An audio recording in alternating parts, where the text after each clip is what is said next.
Now we're going to try to simplify or find lower and upper bounds for the function defined by arcsine of the square root of t. Before we proceed, we find the domain of definition for this function. Here, to have the square root defined, we need to have t bigger than 0. And to have the arcsine of the square root defined, we need to have the square root between -1 and 1. These two conditions, they let us have the square root of t between 0 and 1. And from here, we get that t is between 0 and 1. Okay?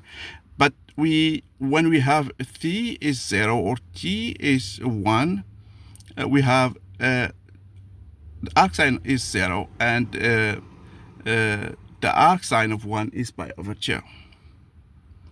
Okay, so we're going to work on this case here by noting that the arcsine is strictly increasing function.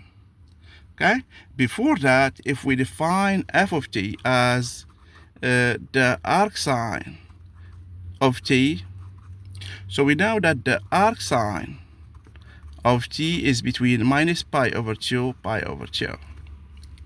Okay, but for t between 0 and 1, we have the arcsine of t is between 0 and pi over 2 strictly. Okay, we will use this fact here to establish this result.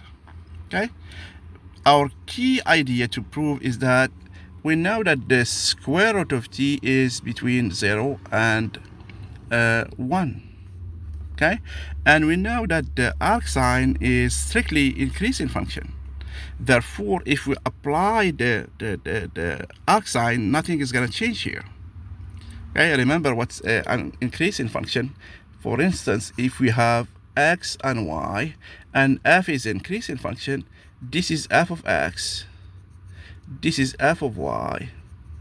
So if x is less than y, f of x is going to be less than f of y, as we see it here from the graph. And this clearly means that the function is increasing. Okay, here we're going to use the same fact, okay, and we're going to use the arcsine, and the arcsine of 0 less the arcsine of the square root of t less than the arcsine of 1. The arcsine of 0 is 0. This is what we need. Let's call it g of t. And the arcsine of 1 is pi over 2. Okay? And this proves our result here. Okay? So it's an increasing function on 0, 1. We have the result. Okay, when t is 0 or 1, we already have this result.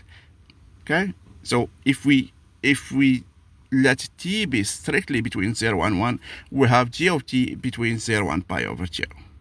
And this means that the arcsine of the square root of t is between pi over 2 and 0 if t is between 0 and 1. Okay? This is another result that we might need when we try to find upper bounds or dealing with integrals. Okay? Thank you very much.